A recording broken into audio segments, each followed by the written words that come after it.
मोहम्मद रफ़ी साहब जब अपने करियर के पीक पे थे और उनके गाने बैक टू बैक आते जा रहे थे, तो तब उन्होंने डिसाइड किया था कि वो हज पे जाएंगे।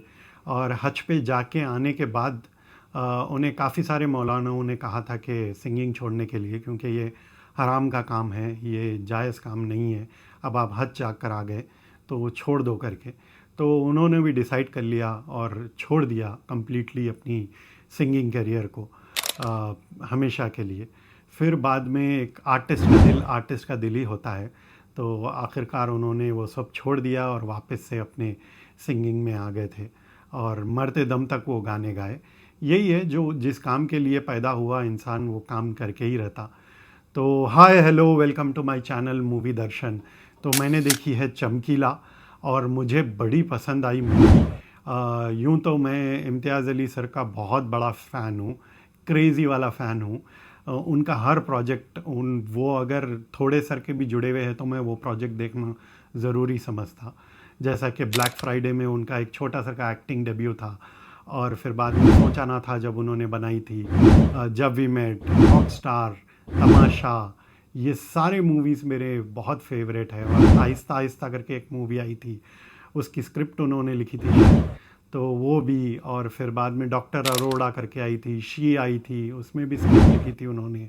लैला मजनू आई थी, उसमें भी स्क्रिप्ट लिखी थी उन्होंने। कॉकटेल, काफ़ी सारे चीज़ें हैं। मैं बहुत क्रेज़ी वाला फ़ैन हूँ। बस उनका एक ही प्रोजेक्ट हैरी मेट सेजल मुझे थोड़ा उतना जमा नहीं था। लेकिन ये back back in the game, Imtiaz Ali is back in the game. और इतने वेरिएशंस हैं मूवी में। हमें तो सबको स्टोरी पता थी ऑलमोस्ट, और मैंने भी अपने रिएक्शन वीडियो में काफ़ी सारी चीज़ें बोल दी थी, और स्टोरी सबके सामने थी चमकीला की। लेकिन जब वही स्टोरी को लेकर एक बंदा जब अपनी क्रिएटिविटी के साथ, अपने डायरेक्शन के साथ, अपने इमोशंस के साथ जब स्क्रिप्ट लिखता है, डायरेक्शन करता है और एक्टर्स परफॉर्म करते हैं उस चीज़ पे, तो वो एक अलग ही चीज़ बन के आ जाती दर्शकों के सामने। और वो यही चीज़ है चमकीला। अगर किसी ने नहीं देखा है तो please go and watch this movie. बहुत अच्छा काम है सारे लोगों का, स्क्रिप्ट राइटिंग का ज़बरदस्त काम है, सिनेमाटोग्राफी का बहुत अमेजिंग वर्क है, बहुत अच्छा वर्क है। डायरेक्शन स्टाइल बहुत अनोखा है इस मूवी में। मुझे याद आता है मैं जब रॉकस्टार देखा था, तो जब वो मोन्टाजेस में जब मूवी चल रही थी तो मुझे बड़ा नया चीज़ दिखी थी वो टाइम पे, क्योंकि यूजुअली वैसे मूवीज़ आते नहीं थे। और इस टाइम पे ये मूवी आई है, तो इसमें तीन तीन वेरिएशंस, अलग अलग वेरिएशंस, एक कहानी चल रही, फिर सिनेमाटोग्राफी का अपना काम चल रहा, फिर बाद में थोड़ी देर के बाद एक एनिमेशन सीक्वेंस आ जा रहा, और रैंडमली एक गाना आ जा रहा बीच में। तो ये सब देख के बड़ा मज़ा आया मुझे। एक गाना वो जो नरम कालजा है, वो स्टोरी में कहीं मैच ही नहीं होता, लेकिन फिर भी वो जब आता है स्टोरी में, जब मूवी देखने के टाइम पे आता है, तो वो भी एक अपना पॉइंट ऑफ व्यू छोड़ के जाता है कि मतलब लड़कियों को भी चमकीला के गाने पसंद थे बोलकर। तो वो मुझे देखने में बड़ा मज़ा आया। स्टोरी राइटिंग, डायरेक्शन और पूरे टेक्निकल टीम का, पूरों का बहुत बहुत ज़बरदस्त काम है इस मूवी में। हर किसी को देखना चाहिए ये मूवी। और दिलजीत दोसांझ ने बहुत अच्छा काम किया है। जब वो नए नए इंडस्ट्री में आए थे तो उनकी आंखों में कुछ डर दिखता था, लेकिन अब वो आंखों में उनकी एक कॉन्फिडेंस दिखता है अभी एक्टिंग करते तो। और दिल से बंदा जब स्वीट रहता है तो परफॉर्मेंस भी बहुत अच्छी आती है।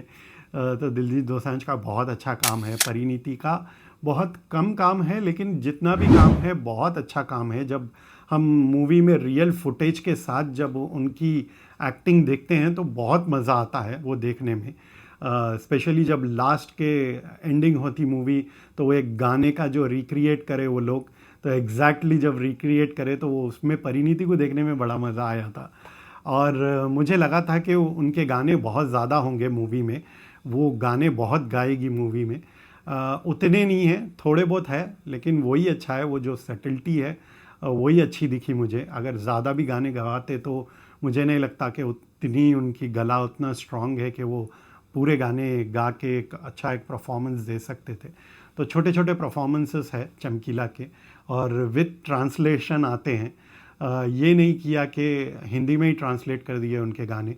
अगर हिंदी में ट्रांसलेट करते तो मेरे ख़्याल से बहुत चीप और बहुत मतलब हल्की हो जाती थी मूवी। पैसा कमाने के लिए तो बहुत ट्रिक्स आजमा सकते थे इम्तियाज़ अली, अगर कोई बड़े स्टार को ले लेते और ये सब मसाले डाल देते, वायलेंस, प्रोपागेंडा, फिर बाद में क्या बोलते, वो जो निचलापन था, हल्कापन था जो गानों में चमकीला के कहाँ से आया वो, जो माहौल देखकर उनके वो आइडियाज़ आते थे, अगर वो माहौल को इन डिटेलली इन डेप्थली बनाते थे तो बहुत बहुत गंदी और अश्लील बन जाती थी मूवी। और आराम से अगर कोई बड़ा स्टार लेते तो थिएटर्स में रिलीज़ करते तो 1000 करोड़ कहीं नहीं गए थे।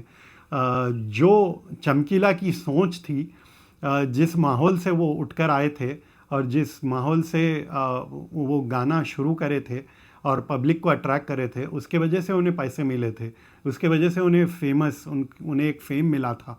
अगर ये मूवी के साथ इम्तियाज़ अली भी वही करते तो बहुत कुछ कर सकते थे मूवी के साथ, बहुत बड़ी मूवी बना सकते थे। लेकिन ये OTT पे आके मेरे ख़्याल से कुछ अच्छा सब्जेक्ट देखने वाले, जो समझदारी का सब्जेक्ट देखने वाले, उन्हें ही पसंद आएगी ये मूवी।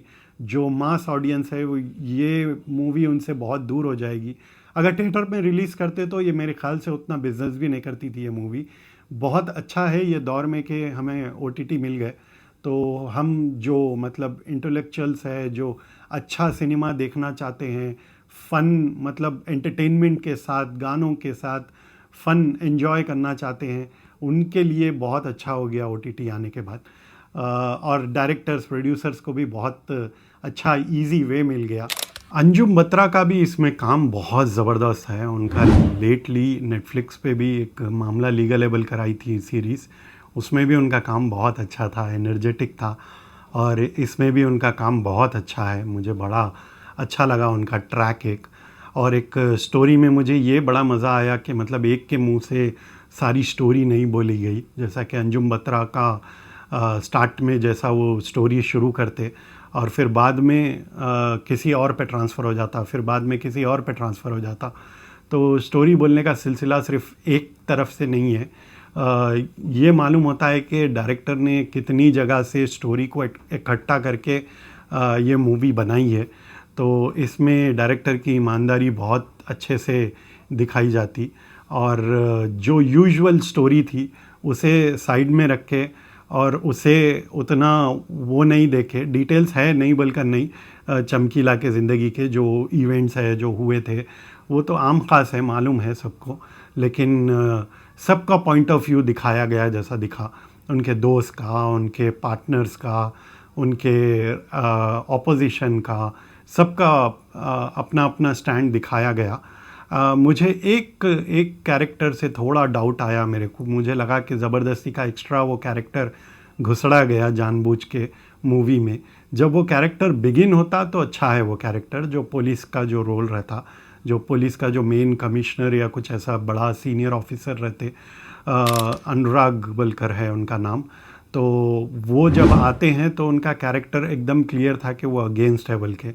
लेकिन डायरेक्टर को ये दिखाना था कि वो पूरी स्टोरी सुनने के बाद अपना पॉइंट ऑफ व्यू चेंज कर लेते और ये वो करके, और वो भी छुप छुप के इनके गाने सुनते बल के।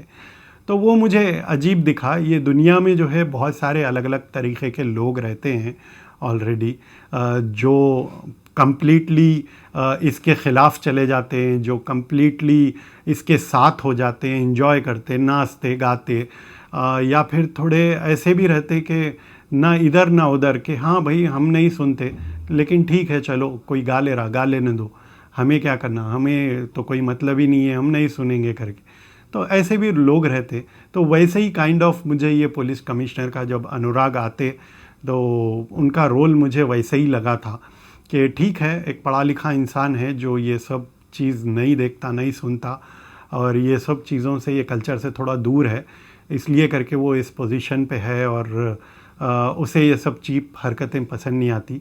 लेकिन वो एंडिंग में आके मुझे लगा कि डायरेक्टर की थोड़ी देरुशारी हो गई, जैसा देरुशारी पना दिखाए जैसा दिखा मुझे। जब वो बच्चे का भी, जब बच्चा सुनता गाना छुप छुप के, तो ये जाके वो बच्चे को बोलते कि मतलब सुनना दिल करे तो सुन लो करके। तो मैं यही बोलना चाहता हूँ कि मतलब अगर कोई बच्चा अगर पॉर्न देखना चाहे तो क्या फिर वो भी ऐसे ही देखना चाहे तो देख लो, फिर या फिर कोई कोई गलत काम करे, कोई क्राइम करे या कोई क्राइम के वीडियोस देखे या फिर कुछ भी ऐसा क्राइम आइटम करे छोटा मोटा, तो ठीक है, जब दिल वाला जब कर लो, या फिर किसी सोसाइटी में जाके किसी और को प्रॉब्लम क्रिएट करे तो ठीक है, थोड़ा ही है देखे तो कभी चलता बोले जैसा, ऐसा तो नहीं होता ना ऑलमोस्ट। तो वो मुझे थोड़ा खटका इम्तियाज़ अली से, वो थोड़ा मेरा प्रॉब्लम था मूवी में, वो एक कैरेक्टर पे ही, वो बहुत छोटा सा का चीज़ है लेकिन मुझे बड़ी खली वो चीज़। ए आर रहमान के गाने बहुत ज़बरदस्त है, एल्बम के सारे उनके गाने बहुत अच्छे हैं, मूवी में एकदम ऐसा मैच हो जाते हैं उनके मूवी में गाने। यही चीज़ मेरे ख्याल से अगर बाहर अगर ऑडियंस, बहुत कम ऑडियंस सुन रही है वो गाने सेपरेटली, तो उन्हें समझ में नहीं आएंगे।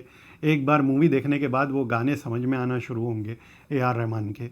तो वो एक कमी है कि मतलब बाहर एक एल्बम हिट नहीं होता, जैसा कि मूवी रिलीज़ होने से पहले एक एल्बम हिट हो जाता, वैसा नहीं होता ये एल्बम। एक बार मूवी देखने के बाद अगर समझ में आया तो जब भी ये एल्बम हिट होगा। मुझे ओवरऑल मुझे बहुत पसंद आई ये मूवी, बहुत अच्छी मूवी थी। जो चमकीला की सोच थी, जो चमकीला का सिचुएशंस थे उसकी ज़िंदगी में, उसके इनर सेल्फ में लेके गई ये मूवी। और जब मूवी ख़त्म हुई मुझे उसके बारे में ही मेरे दिमाग में चलता रहा और काफ़ी दिन तक चलता रहेगा। ऐसी काइंड ऑफ मूवी है ये, ऐसी मूवी मेरे ख़्याल से मैं बहुत पहले देखा था होगा, मैं बहुत टाइम से ऐसी मूवी देखा नहीं था जो मेरे साथ रहे, मेरे साथ उसकी सोच रहे उस मूवी की। मैं अगर वापस अगर ये मूवी देखूंगा जाके तो मेरे ख्याल से मैं और नए नए चीज़ें फाइंड कर पाऊंगा, इतनी अच्छी मूवी है। तो मैं इस मूवी को रेटिंग देना चाहूँगा 3.5। So that's it for today guys, have fun, enjoy, go and watch on Netflix. पूरे टीम के लिए बेस्ट ऑफ लक, बहुत अच्छा काम है सब जनों का। So please go and check out on Netflix. Thank you for watching my video, bye.